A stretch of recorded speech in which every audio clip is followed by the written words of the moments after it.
오늘 우리에게 주신 하나님 말씀은 누가복음 1장 우리 26절에서 31절입니다.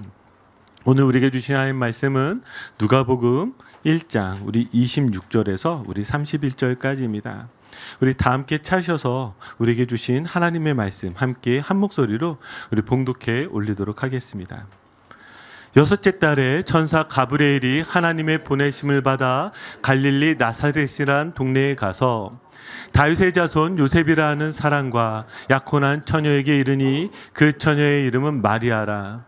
그에게 들어가 이르되 은혜를 받은 자여 평안할지어다.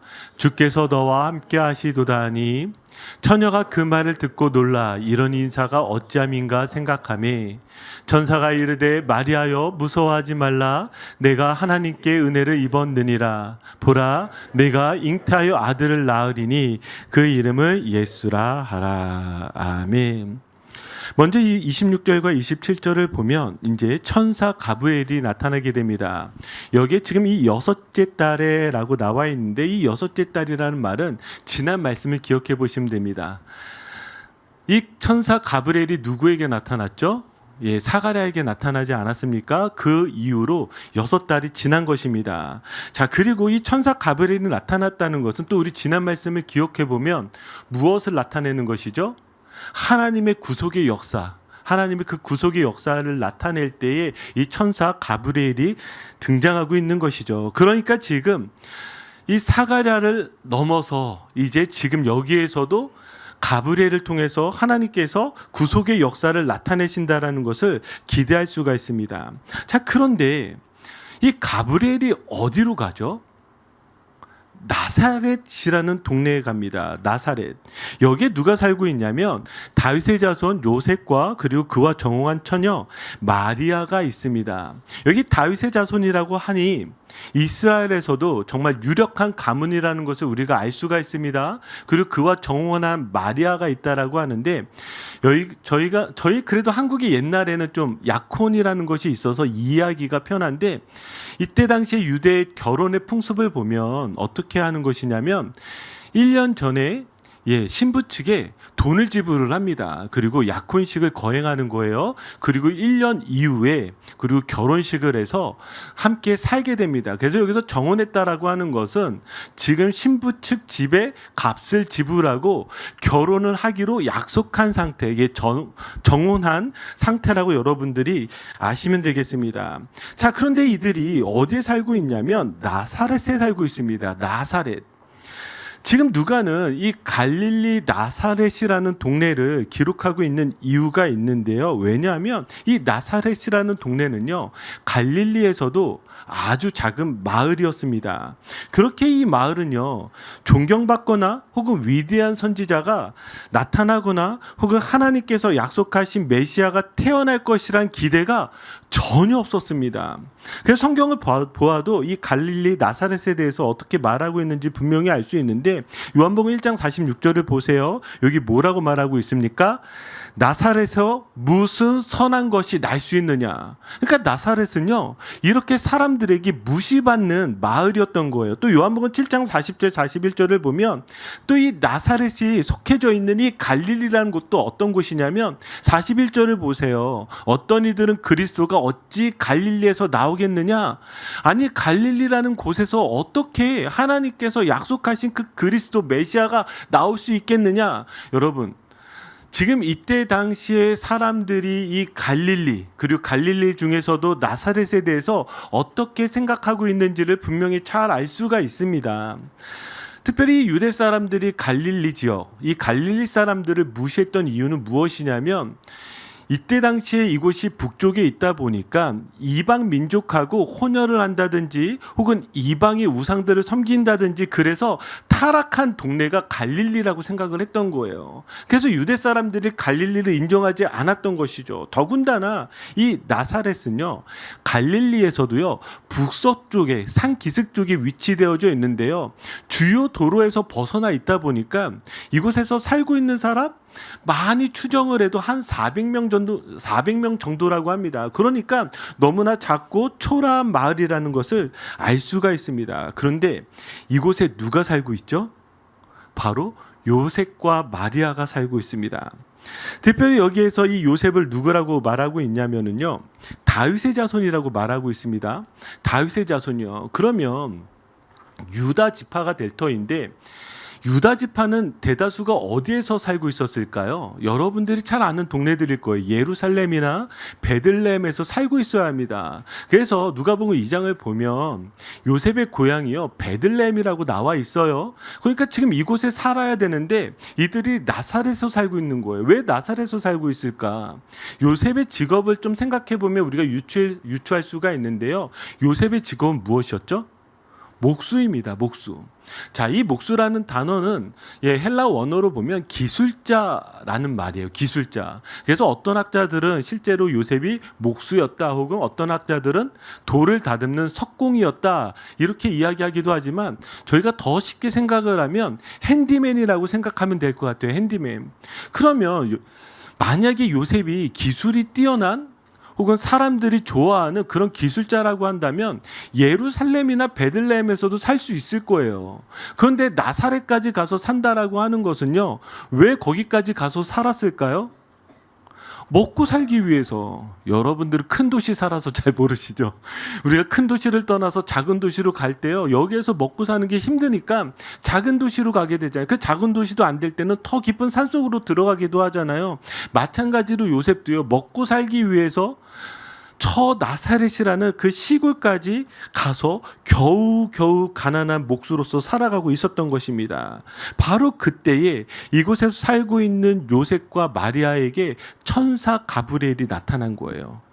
아무도 기대하지 않았던 곳에서, 아무도 기대하지 않았던 사람 요셉과 마리아에게 예수 그리스도의 탄생이 이루어질 것이라는 그 하나님은 가브리엘을 통해서 선포하고 계신 것입니다. 얼마나 놀라운 일입니까? 자, 우리가 다윗의 조선을 한 번 더 생각해 보면 이 약속이 어디에서 나오고 있죠? 가장 먼저 나오고 있는 말씀이 사무엘하 7장 12절에서 13절입니다. 자, 우리 한번 같이 읽어볼까요? 내 수완이 차서 내 조상들과 함께 누울 때 내가 내 몸에서 날 레시를 내 뒤에 세워 그의 나라를 견고하게 하리라. 그는 내 이름을 위하여 집을 건축할 것이요 나는 그의 나라 왕위를 영원히 견고하게 하리라. 아멘. 하나님께서 다윗에게 주신 언약입니다. 그러니까 지금 이 이후로 모든 이스라엘 백성들은요, 이 약속을 기대하고 기다리고 있었단 말이죠. 자, 그러니까 지금 하나님께서는요, 이 약속을 지키기 위해서 가브리엘을 통해서 누구에게 나타난 것입니까? 다윗의 자손 요셉과 마리아에게 나타난 것입니다. 만약에 저희가 좀 더 극적인 장면을 생각하고 있다면 요셉은요, 나사렛이 아니라 어디에 살고 있었어야 됐을까요? 예루살렘에 살고 있었어야 돼요. 예루살렘에서도 어디에서 일을 하고 있었어야 될까요? 성전에서 일을 해야 됐었을 것 같아요. 그런데 지금 그런 곳이 아니라 아무도 주목하지 않는, 아무도 기대하지 않는 바로 그 나사렛에 살고 있었고, 하나님은 그곳을 찾아오셔서 그곳에서 역사를 이루신 것입니다. 그러면 왜 나사렛일까? 이걸 좀 더 우리 살펴볼 필요가 있는데, 마태복음 2장 23절을 보면 보세요. 나사렛 사람이라 일컬어지리라 하셨으니 이는 선지자로 하신 말씀을 이루려 하심이라. 자, 예수님이 나사렛 사람이라 일컬어질 거래요. 그런데 이것이 그냥 되는 것이 아니라 뒤에 뭐라고 나오냐면 선지자로 하신 말씀을 이루려 하심이라. 근데 문제가 있어요. 구약에서 나사렛이라는 동네를 예언하고 있지 않아요. 그러면 지금 어딘가에서 지금 말하고 있다라는 건데, 그것을 찾을 수 있는 구체적인 두 구절이 어디냐면 이사야서와 스가랴서입니다. 여기 이사야서 11장 1절을 보면 이새 줄기에서 한 싹이 나며 그 뿔에서 한 가지가 나서 결실할 것이요. 자, 스가랴 6장 12절을 보면 말하여 이르기를 만군의 여호와께서 이같이 말씀하시되 보라, 싹이라 이름하는 사람이 자기 곳에서 돋아나서 여호와의 전을 건축하리라. 지금 이 두 구절에서 반복적으로 나오고 있는 게 뭔지 아세요? 예, 싹이요. 자, 이 싹이라는 단어는요, 히브리어로 넷제르입니다. 넷제르. 자, 무엇과 좀 발음이 비슷해요? 나사렛과 발음 비슷하지 않아요? 히브리어 원어를 보면 이것이 같은 어근에서 나온 것입니다. 지금 여기 이 이사야서와 스가랴서에서 지금 이 메시아를 예언을 하면서 무엇을 이야기하고 있냐면 이새 줄기에서 한 싹이 나며 보라, 싹이라 이름하는 사람이 자기 곳에서 돋아나서 여호와의 전을 건축하리라, 이런 일들이 있을 것이라고 지금 예언하고 있는 거예요. 그러니까 이 나사렛은요, 무엇을 나타내고 있겠어요? 지금 여기에서 말하고 있는 이 메시아가 이곳에서 지금 잘하고 일을 하겠구나, 이 메시아의 동네가 되겠구나, 이것을 우리가 알 수가 있습니다. 이것 좀 더 생각해 보면 이런 것과 똑같은 거예요. 지금 우리가 생각했을 때 나사렛이라는 것은요, 위대한 선지자도 메시아도 도저히 나올 수 없는 무명의 아주 비천한 그런 마을과 같았습니다. 그러나 하나님은 그곳을 선택하셨어요. 아무도 주목하지 않는 곳을 선택하셔서 하나님은 그곳에서 아무도 주목하지 않는 사람을 통해서 하나님께서 일하신다라는 것이죠. 하나님의 언약이 그곳에서 이루어진다라는 것입니다. 저는 이 말씀을 묵상하는데 제 가슴에 두근거림이 있었던 부분은 무엇이냐면, 여러분들이 아무도 주목하지 않는 곳에서 아무도 주목하지 않는 사람이라 할지라도 여러분들이 하나님의 언약 안에 있다면 하나님은 그 사람을 찾아와 주셔서 그 하나님의 언약을 이루어 주시지 않겠습니까? 그런 기대가 있지 않겠습니까? 제가 요즘 묵상하고 있는 본문이 어디냐면 창세기 후반부입니다. 창세기 후반부를 묵상을 하고 있는데 오늘 말씀과 좀 연결되는 부분이 있어요. 특별히 요셉의 이야기들 묵상하고 있는데 어떤 부분이 연결이 되어졌냐면 창세기 46장 우리 33절 34절이에요. 자, 우리 한번 같이 읽어볼까요? 바로가 당신들을 불러서 너희의 직업이 무엇이냐 묻거는 당신들은 이르기를 주의 종들은 어렸을 때부터 지금까지 목축하는 자들이온데 우리와 우리 선조가 다 그러하니이다 하소서. 애굽 사람은 다 목축을 가증히 여기나니 당신들이 고센 땅에 살게 되리이다. 아멘. 지금 이 말씀이 어떤 말씀이냐면 요셉이 이제 형제들과 화해했습니다. 그리고 이제 야곱과 그의 형제들과 그들의 모든 소유를 이 애굽으로 불러들이는 거예요. 자, 그렇게 불러들이면서 요셉이 형들에게 이렇게 이야기를 하는 것입니다. 뭐라고 이야기를 하냐면, 형들이 바로 왕 앞에서 자신을 소개할 때 이렇게 소개해 줬으면 좋겠어. 뭐냐면 우리는 목축하는 사람들입니다. 여러분, 이상하잖아요. 왜 다른 소개들도 있을 텐데 왜 목축하는 사람들이라고 소개할까? 자, 그러면서 어디에서 살기를 원하냐면 요셉이 이렇게 이야기하는 거예요. 그러면 이 애굽 사람들은 이 목축하는 것을 가증히 여기니까 우리로 하여금 고센 땅에 살게 해줄 거야, 그렇게 이야기를 하는 거예요. 근데 생각해 보세요. 요셉이 누구예요? 애굽의 총리입니다. 바로 왕의 총애를 받고 있어요. 그런 요셉이라면 더 좋은 땅을 얻을 수 있지 않을까요? 이미 요셉 앞으로도 땅이 있지 않을까요? 그런데 요셉은 그것이 아니라 지금 무엇을 이야기하고 있냐면 애굽 사람들이 아무도 쳐다보지 않는 땅, 저 고센 땅에서 살기 위해서 그렇게 형들에게 말하라고 시키고 있는 것입니다. 자, 그러면 우리가 생각했을 때 저 고센 땅으로 가는 것은요, 실패하는 것 같아요. 더 좋은 땅이 있는데 왜? 지금 이집트는 나일강이 범람할 때마다 그 땅이 뒤집어 엎어지면서 농사가 매우 잘 되었던 땅입니다. 그러니까 농업이 잘 되는 곳에서 가서 살아야 되는데 지금 목축을 싫어하는 이들이 지금 어쩌면 별로 좋아하지 않는 그 고센 땅, 그 땅으로 가서 살려고 하는 이유는 무엇이냐면 하나님은 그곳에서 구원의 역사를 준비하시는 거예요. 만약에 그들이 그 이집트 사람들이 많이 살고 있는 땅에 살고 있었다면 어떤 일들이 일어났을까요?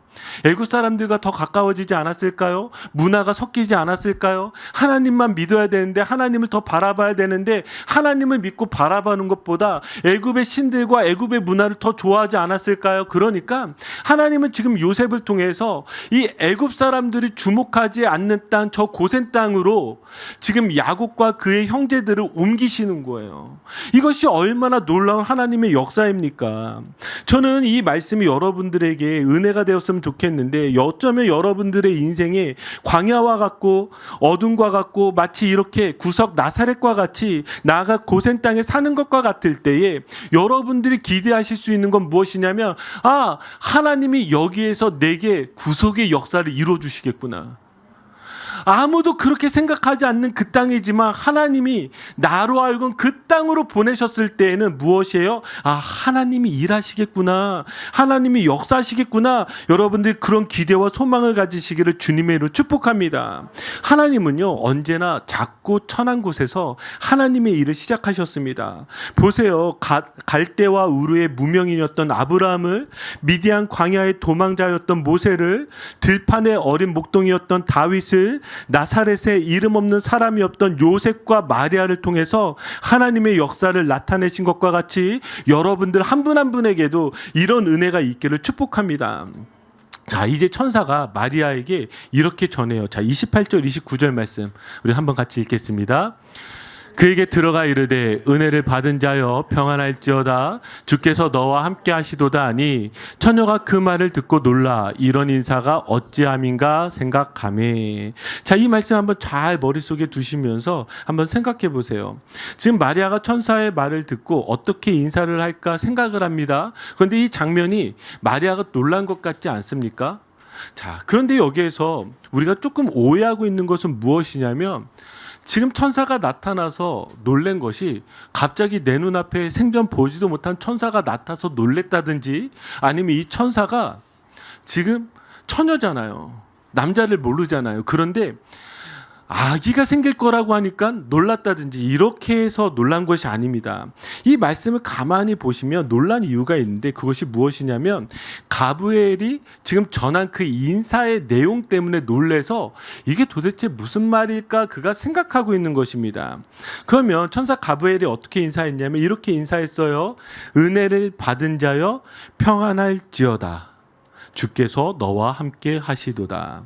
자, 그러면 어떤 지점에서 놀랬냐면, 여기서 은혜를 받은 자여라고 말하는 이 표현은요, 값없이 은혜를 베풀다라는 말입니다. 그러니까 하나님께서 일방적으로 지금 마리아에게 은혜를 베풀어 주셨어요. 그러면서 그 뒤에 나오는 표현이 무엇이냐면 주께서 너와 함께 하시도다라는 이 말은요, 어떤 말이냐면 구약의 모든 표현들을 보니까 하나님께서 어떤 사람에게 사명을 맡길 때에 주께서 너와 함께 하시니 가라, 주께서 너와 함께 하시니 일해라, 이렇게 사명을 줄 때 하는 표현이라는 거예요. 그러니까 이 말을 듣고 지금 나사렛이라는 동네에서 어쩌면 아무도 주목하지 않는 이 어린 소녀가 이 이야기를 들었을 때 이렇게 생각하는 거예요.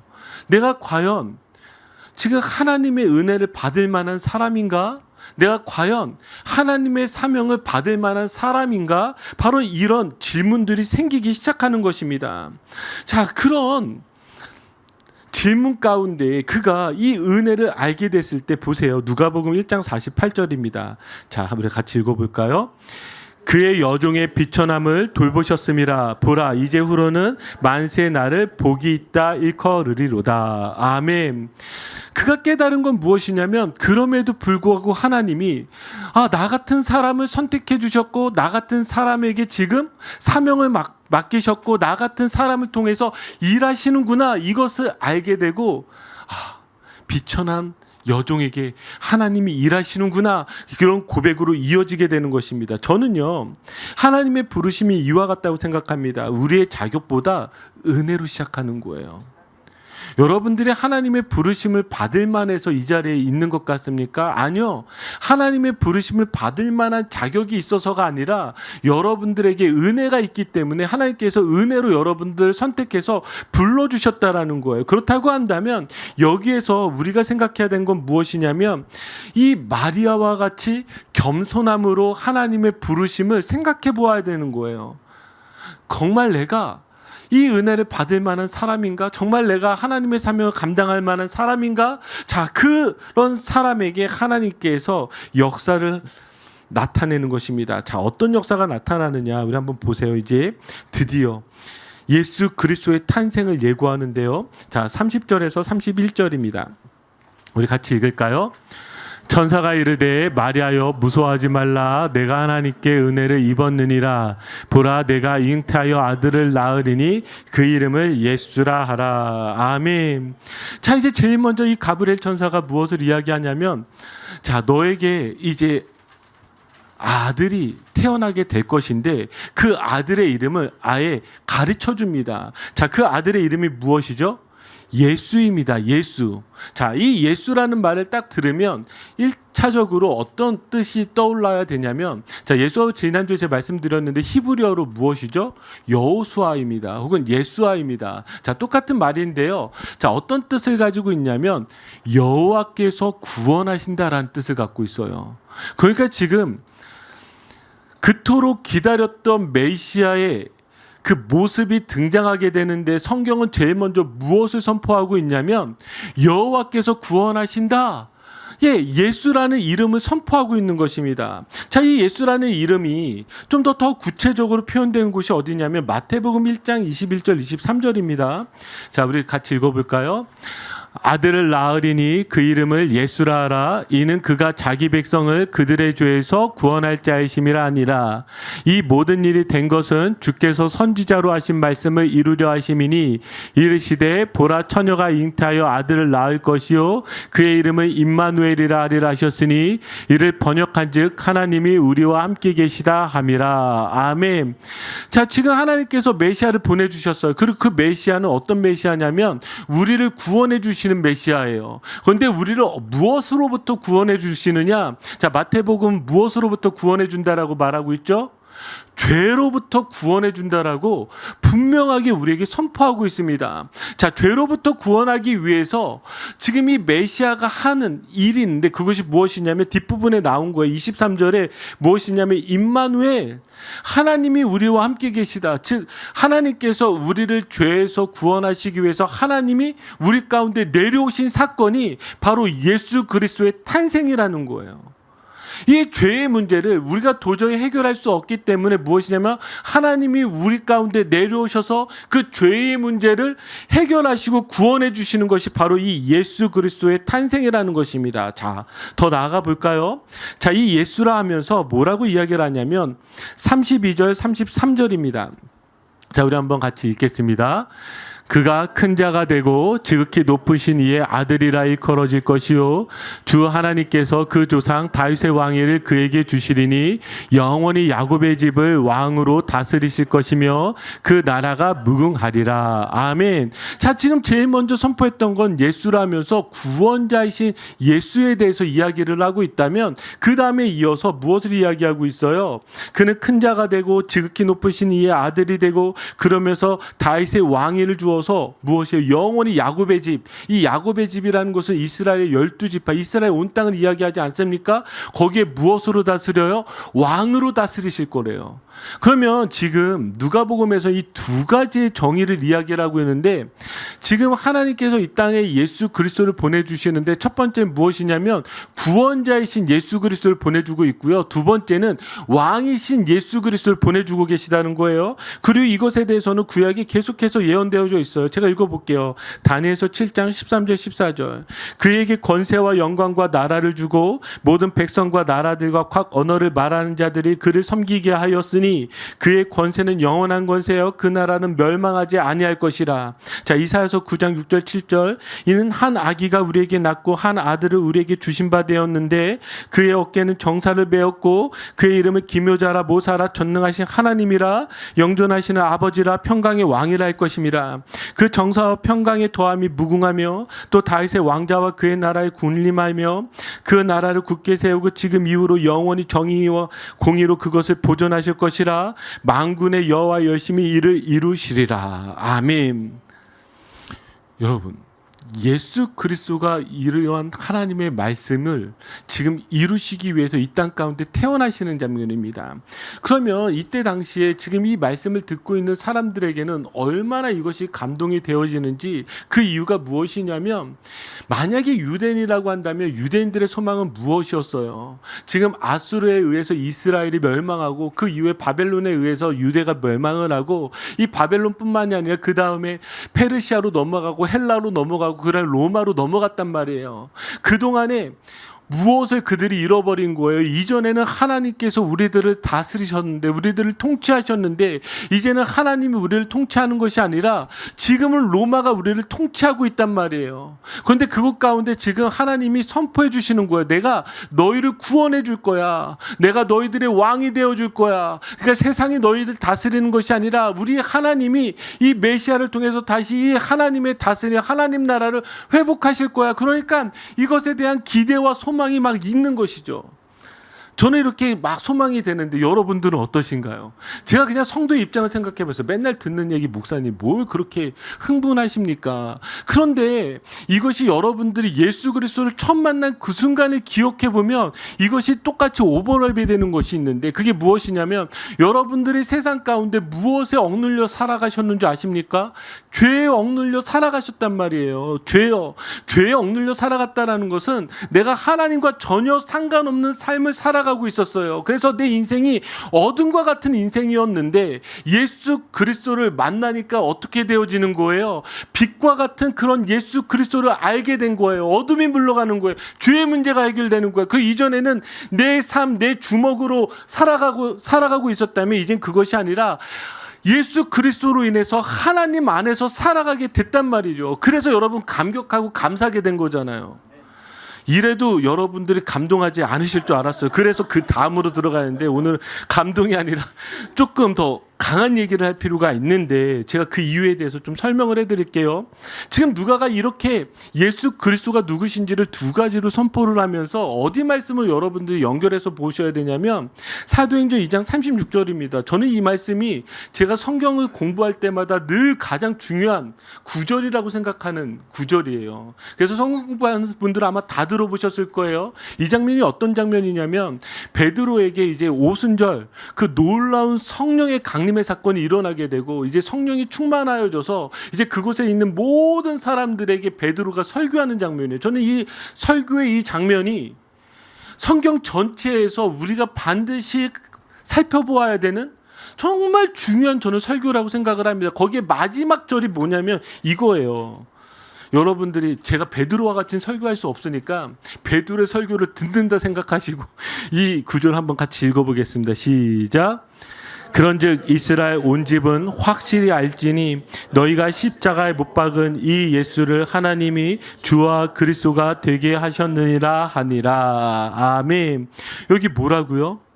지금 예수 그리스도가 누구시냐? 여기에 뭐라고 나오냐면 너희가 십자가에 못 박은 이 예수를 하나님이 무엇과 무엇이 되게 하셨느니라?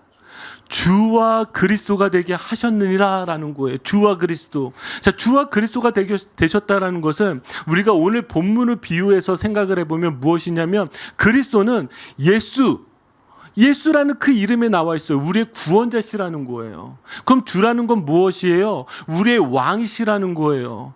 그러면 여기에서 우리가 깊게 생각해야 되는 부분이 무엇이냐면 우리가 예수 그리스도를 믿는다는 것을 착각하는 것이 있어요. 그게 무엇이냐면 구원받기 위해서 예수 그리스도를 믿는다는 거예요. 그럼 구원받는다는 건 무엇이에요? 천국 가는 것이겠죠. 저는 이 복음이 반쪽짜리 복음이라고 생각하는 거예요. 반쪽짜리.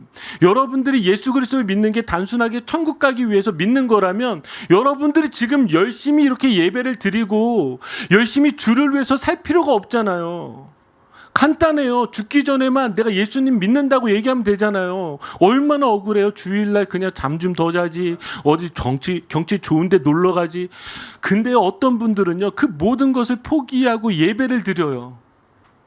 여러분들이요. 뭐 세상 여러분 중에 누구지 생각하지만 여러분들 거기에서 나왔잖아요. 진짜 나의 모든 것들을 어쩌면 내 삶에 좀 더 나은 것들을 포기하고 이 자리까지 나왔을 때에 여러분 왜 나오셨어요? 여러분 그냥 천국 가려면 마지막에만 고백하면 돼요. 실수만 안 하면 돼요. 알람 켜놓으면 되잖아요. 요즘 세상 얼마나 좋아요. 죽기 직전에 알람이 와서 나 예수님 믿어요. 이러면 천국 가는 거 아니에요? 이 정도일까요? 복음이라는 것이? 지금 예수 그리스도를 믿는 사람들에게 있어서의 고백은 반드시 두 가지가 같이 나타나게 되는데 그게 무엇이냐면 예수님 나를 구원해 주시니 감사합니다. 그러면서 무엇이 고백되는 거예요? 예수님 당신 나의 주님이십니다. 당신 나의 왕이십니다. 그럼 당신이 나의 주님이고 나의 왕이시면 여러분 무엇이 나타나야 돼요? 예수 그리스도에 대한 순종이 나타나야 되는 거 아니에요? 그러니까 예수 그리스도가 나의 왕이기 때문에 오늘 이 자리에서 그 왕 앞에 예배하기 위해서 온 거 아니에요? 우리가 다른 이유가 아니라 천국 가려고 온 게 아니라 예수 그리스도를 알게 되니까, 예수님이 내게 어떤 분인지 알게 되니까 그 예수님 앞에 예배 드리는 거예요. 제가 왜 이렇게 강하게 이야기하냐면, 제가 가장 충격을 받았던 예화가 무엇이냐면 마치 제 얘기와 같아서 제가 이 예화를 읽으면서 놀래버린 거예요. 잠비비어의 순종이라는 책을 제가 읽었는데 여기 어떤 예화가 나오냐면, 미국이 옛날에는 그 TV 설교가 한참 유행이었던 시절이 있었습니다. 그래서 유명한 설교자들이 나왔어요. 그래서 그곳에서 정말 많은 사람들이 그곳에 복음을 접하게 됐죠. 그 중에 가장 유명했던 한 설교자가 그만 죄를 범하게 됐습니다. 그가 사람들에게 헌금을 받고 운영했던 그 선교단체에서 크게 재정 비리를 일으킨 거예요. 크게 재정 비리. 여러분, 이런 일들이 어떻게 일어날 수 있을까라고 생각을 하면서 들으셔야 돼요. 잠비비어도 그런 생각을 한 거예요. 내가 저 사람을 통해서 은혜를 받았는데 어떻게 저 사람이 저렇게 죄에게 무너질 수 있었을까? 그 사람이 뭐 재정비리뿐만이 아니라 여러 가지 그 죄의 연루가 되어져서 이제 감옥에 들어가게 된 거예요. 그러니까 잠비비어가 그 사람을 인터뷰하러 가게 됩니다. 그 목사를. 자, 그러면서 그 사람에게 듣고 싶었던 거예요. 뭘 듣고 싶었냐면, 어떻게 넘어지셨습니까? 어떻게 넘어지셨습니까? 여러분, 어떻게 넘어진 것 같아요? 근데 그 감옥에 있던 그 목사의 대답이 저한테 충격이었어요. 그 사람이 뭐라고 이야기한 줄 아십니까? 저는 주님을 사랑합니다. 지금도 주님을 사랑했고 죄를 범했던 그때에도 주님을 사랑했습니다. 저는 주님을 사랑하지 않은 적이 단 한 번도 없습니다. 그런데 저는 주님을 뭐라고 말씀한 줄 아세요? 두려워하지 않았습니다. 저는 이게 저한테 큰 충격이었어요. 제가 제 삶을 돌아보니까요, 저는요 평생에 주님을 사랑하지 않은 적이 없더라고요. 제가 대학 시절에 예수 그리스도께 실망을 하고 어둠에 제가 어둠으로 가봤자 여러분들이 생각하는 정도의 어둠은 아니지만 나름 그 어둠의 세계로 들어가면서 환락을 즐기면서 그렇게 막 살아가고 있을 때에도 제 안에 주님을 사랑한다는 걸 알고 있었어요. 잠시 삐져 있는 거지. 그걸 알 수 있는 이유가 무엇이냐면, 술자리에서 누가 기독교를 욕하거나 예수 그리스도에 대해서 이상한 이야기를 하면 화를 내고 싸우고 그러면서 제가 변호하고 수호하고 있는 걸 보면서 제가 뼛속 깊숙이 그리스도인이고 뼛속 깊숙이 정말 주님을 사랑하는구나, 난 주님을 떠날 수 없구나를 저도 알고 있었어요. 그리고 방황할 때도 그런 느낌이 있잖아요. 나는 다시 주님께 돌아갈 거야, 예수님께 저도 알고 있었어요. 저는 주님을 사랑하지 않은 적이 없었다니까요. 그리고 지금까지도 주님을 사랑하지 않은 적이 없었어요. 그런데 제가 가지고 있었던 믿음 중에 가장 커다란 실수는 무엇이냐면, 주님을 두려워하지 않았던 거예요. 예수님을 정말 나의 왕으로, 나의 주인으로 보시고 그것을 따르려고 하는 삶이 제 안에 별로 없었다는 것이죠. 우리는 구원을 너무나 쉽게 가르치다 보니까요, 맨날 사랑해 주님, 날 용서하시는 주님, 예 맞아요, 날 사랑하고 용서하죠. 여러분들이 죄를 범해도 여러분들 용서하시고 여러분들을 다시 은혜 자리로 이끄실 거예요. 그런데 그것들이 반복되어지다 보니까 여러분들 안에 무엇이 사라지기 시작했냐면, 순종은 사라지는 거예요. 그러니까 너무 쉽게 죄를 범하고 너무 쉽게 순종하지 않고 너무 쉽게 믿음을 떠나버리는 거예요. 여러분, 그러다가 마지막에 제가 두려운 게 뭔 줄 알아요? 마지막 그날에 주님 사랑합니다라는 이야기는 하지만 주님을 두려워하지 않아서 여러분들이 마치 저 감옥에 가 있는 목사와 똑같다면 여러분들의 신앙은 어떠합니까? 저는요, 우리의 이 믿음의 고백, 내가 예수 그리스도를 믿습니다라는 이 믿음의 고백은 단순하게 천국 가는 티켓으로 우리에게 주어지는 것이 아니라 그 순간서부터 예수 그리스도가 나의 주인이 되어지고 나의 왕이 되어져서 예수 그리스도께 순종하고 복종하며 살아가는 삶으로 바뀌어야 된다는 거예요. 그게 안 되니까 오늘날에 맨날 목사들 욕먹잖아요. 그 이유가 뭔지 아세요? 목사들이 예수님을 두려워하지 않는다니까요. 그분들 한번 붙잡아 보세요. 다 사랑해요. 저는 누구도 예수님을 사랑하지 않다라고 절대 생각하지 않습니다. 그러나 복종하지 않는 거예요. 순종하지 않는 거예요. 그런데 한번 성경을 보세요. 지금 사도 바울의 모든 편지에 뭐라고 고백한 줄 아십니까? 예수 그리스도의 종, 예수 그리스도의 일꾼, 그 바울은 자기의 모든 정체성을 무엇으로 잡고 있냐면 나의 모든 예수 그리스도를 믿습니다라는 고백 안에는 예수님 당신은 나의 주인이십니다. 나의 주이십니다. 나의 왕이십니다. 내가 예수님을 따르며 살겠습니다. 그 고백이 있다라는 것이죠. 사랑하는 성도 여러분, 저는 여러분들이 이 고백이 있기를 주님의 이름으로 축복합니다. 자, 한번 말씀을 더 보시면 그래서요. 이 삶이 어떻게 이어져야 되냐면 누가복음 19장 11절. 자, 삭개오에게 일어난 일들을 보며 사람들이 생각한 거예요. 우리 같이 읽겠습니다. 그들이 이 말씀을 듣고 있을 때에 비유를 더하여 말씀하시니 이는 자기가 예루살렘에 가까이 오셨고 그들은 하나님의 나라가 당장에 나타날 줄로 생각함이더라. 지금 이들도 단순하게 이렇게 생각한 거예요. 예수 그리스도를 믿으면 예수 그리스도가 이 땅에 오셨으니 무엇이 나타나는 거예요? 당장 하나님 나라가 이루어질 것. 천국이 이루어진다고 생각을 한 거예요. 천국으로 갈 수 있다고 생각한 거예요. 사도행전 1장 6절도 보시면, 자, 우리 같이 읽겠습니다. 그들이 모였을 때 예수께 여쭈어 이르되 주께서 이스라엘 나라를 회복하심이 언제? 이때이니까. 그러니까 지금 당장 천국이 이루어지는 겁니까? 자, 이런 그들에게 예수님이 하신 말씀, 이 말씀을 기억하셔야 돼요. 자, 우리 8절 읽겠습니다. 오직 성령이 너희에게 임하시면 너희가 권능을 받고 예루살렘과 온 유대와 사마리아와 땅끝까지 이르러 내 증인이 되리라 하시니라. 아멘. 지금 뭐라고 이야기하냐면 너희가 이제 성령을 너희에게 주실 것인데 너희가 성령을 받게 되면 무엇으로 살게 된다고요? 증인으로 살게 된다고요. 증인의 삶이라는 것은 무엇이에요? 내가 믿고 있는 예수 그리스도를 늘 드러내고 나타내며 사는 삶, 예수 그리스도를 따르며 살아가는 삶, 이게 바로 증인의 삶이라는 것이죠. 그럼 여러분들의 삶에서도 이 증인의 삶이 드러나고 나타나야 되지 않겠습니까? 제가 요즘 읽고 있는 책이 무엇이냐면 유진 피터슨의 그 길을 걸으라라는 책입니다. 이 책을 읽으면서 제 안에 와닿았던 내용이 무엇이었냐면 아브라함의 길을 그가 기록을 하면서 이렇게 이야기를 했습니다. 아브라함을 하나님께서 늘 시험하셨다. 늘 시험하셨대요. 그럼 이 시험이라는 것은요, 템테이션이라는 단어를 뜻하지 않아요. 테스트라는 단어를 뜻하겠죠. 템테이션이라는 것은 유혹해서 그 죄 가운데 넘어뜨린다고 한다면 테스트라는 건 무엇이냐면 이 사람이 믿음이 어떠한지를 드러내고 나타내는 그런 테스트인 거예요. 그럼 왜 하나님께서 아브라함에게 계속 테스트했는가? 이 테스트를 결과적으로 알 수 있는 사건이 무엇이냐면 창세기 22장의 모리아 사건이에요. 자, 이 모리아에서 하나님이 무엇을 요구하시죠? 아들 이삭을 바치라고 합니다. 자, 세상에 누구도 그 아들 이삭을 바칠 수 있는 사람은 한 사람도 없을 것입니다. 예, 있으면 뭐 미친 사람이겠죠. 예, 정신병자겠죠. 한 사람도 없을 거예요. 그런데 아브라함이 지금 하나님 앞에 이삭을 바칠 수 있었던 것은 히브리서 말씀을 통해서 알 수 있는 것은 무엇이냐면 하나님께서 주셨으니까 그를 다시 살리실 줄로 믿은 거예요. 하나님이 이렇게 시키신 그 이유를 알고 있다는 거예요. 그 뜻을 알고 있다는 거예요. 그러니까 뭐라고 이야기하는 거예요? 아, 그가 하나님 바치라고 하셨으니 왜 바치는데 하나님 다시 살릴 줄 전 믿습니다. 그럼 어떻게 이 믿음의 자리까지 갈 수 있었느냐? 그는 무엇을 이야기하냐면 지금 고백하고 있는 이 믿음은 아브라함의 100년의 그 믿음을 뜻합니다.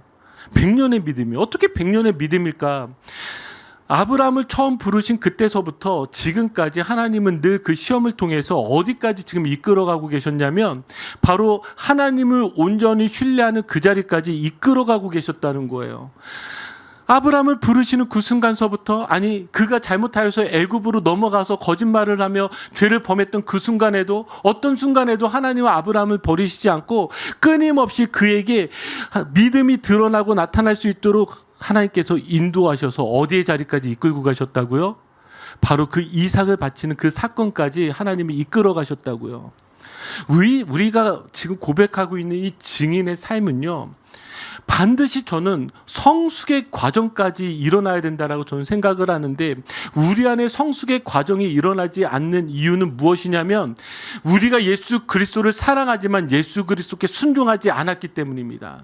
아브라함의 믿음이 더욱더 성숙되어지고 깊어지고 그 모리아 사건의 그 자리까지 갈 수 있었던 이유는 무엇이냐면 하나님을 사랑하는 것에서만 끝난 것이 아니라 그가 하나님을 믿고 따르는 그 순종에까지 이어졌기 때문인 것입니다. 제가 오늘 이 말씀을 통해서 여러분들에게 정말 강하게 도전하고 싶은 것은 무엇이냐면, 여러분들이 예수 그리스도를 믿는다 하시면서 사랑하는 것에서 끝나지 마시고 예수 그리스도께 순종하는 것까지 한번 넘어가 보십시오. 그래서 예수 그리스도께서 여러분들의 인생과 삶에서 여러분들을 어떻게 구원하시고 여러분들을 어떻게 하나님의 사람으로 만들어 가시고, 그래서 마치 저 비천한 곳에 살고 있었던 요셉과 마리아를 그 놀라운 하나님의 영광의 그 역사의 자리로 이끌어 가셨던 것처럼, 여러분들 그 믿음의 고백을 넘어 믿음의 순종을 통해서 여러분들 그렇게 영광의 자리로 이끌어 가시기를 주님의 이름으로 축복합니다. 제발 부디 여러분들의 믿음이 입술에서만 끝나지 마시고 여러분들의 손과 발로 이어지시기를 주님의 이름으로 축복합니다. 우리 같이 기도하겠습니다.